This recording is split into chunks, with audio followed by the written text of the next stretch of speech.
Hi everyone, EdGO here.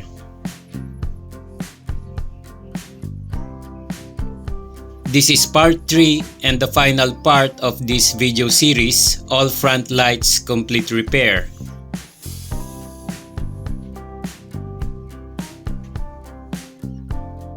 Here, I demonstrate how to reinstall the front lights and test them.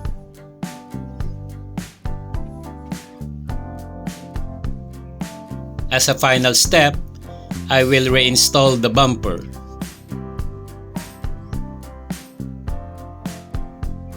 So let's begin.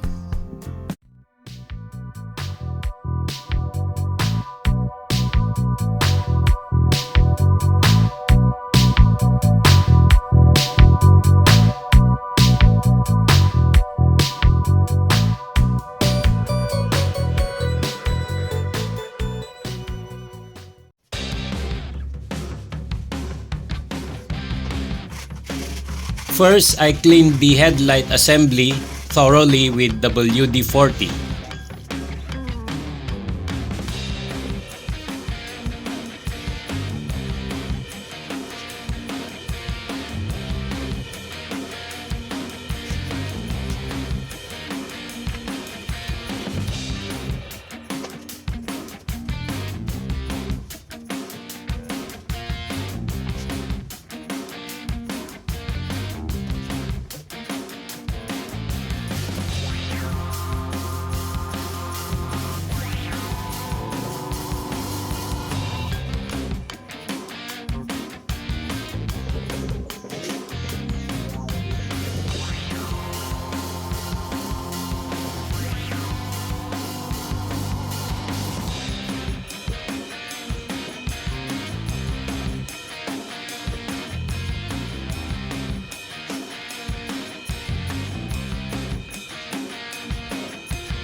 Now all the lights are ready to reinstall on the van.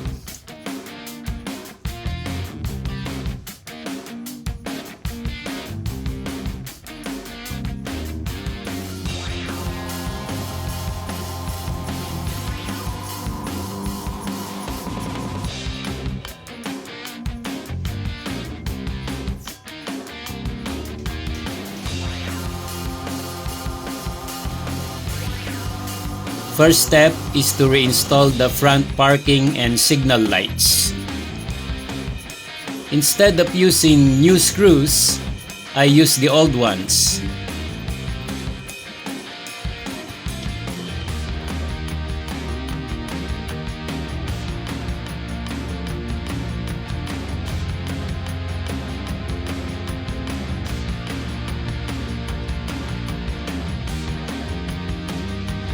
I then inserted an O-ring on each of the screws.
The next step is to reinstall the headlights on the vehicle.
and then reinstall the front side lights.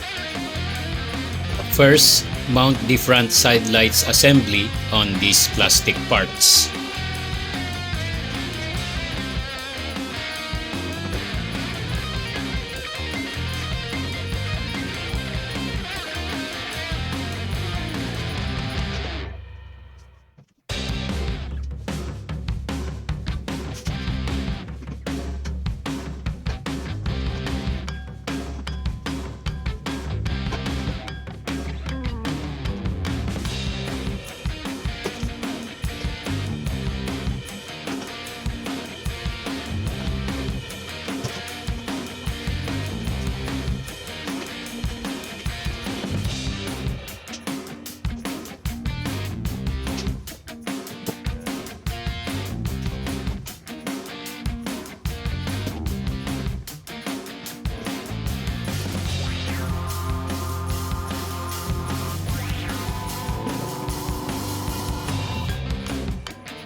Now it's time to test the lights. Let's start by checking the parking lights. I use these lights when driving at 5 in the afternoon or before it gets dark, or when getting a parking attendant's attention. Next, let's test the headlights.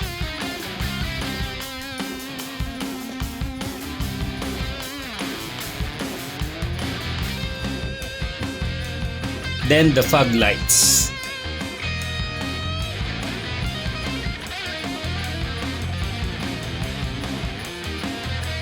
And finally, the signal lights.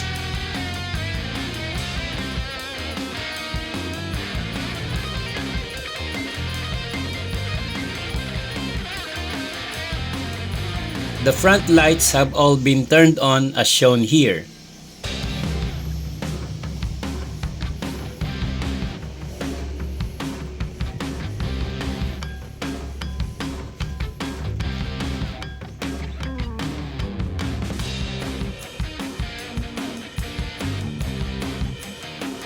It is now time to reinstall the bumper.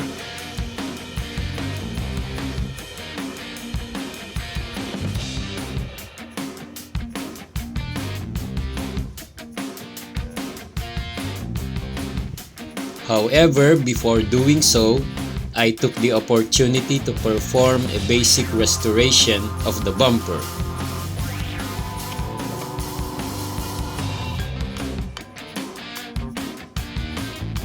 As part of the cleaning process, I applied rust remover, ground and sanded a few areas, and also painted some areas that had scratches or dents.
In order to install the bumper properly, I place it in front of the van and position the hose where the bolts are to be placed.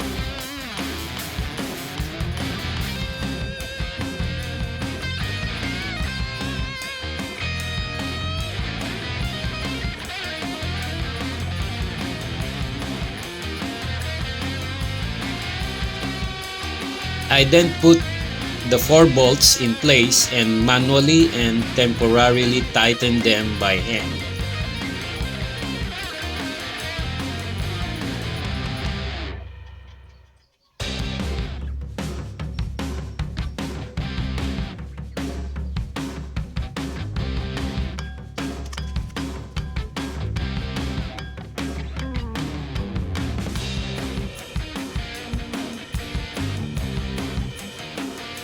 My next step was to install the remaining 2 bolts beneath the van and tighten them permanently.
Then I finally tightened the 4 bolts in front permanently.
Additionally, I painted the remaining dents and scratches on the bumper.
And here's the final result.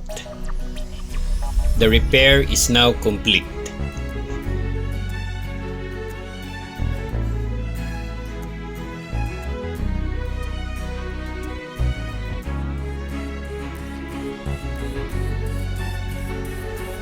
I plan to make restoring videos for the bumper cover, evaporator, and step boards.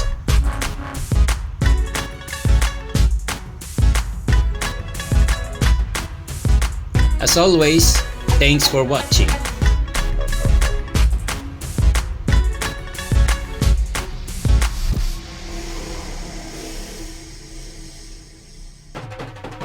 I invite you to subscribe to this channel if you're interested in more video content like this.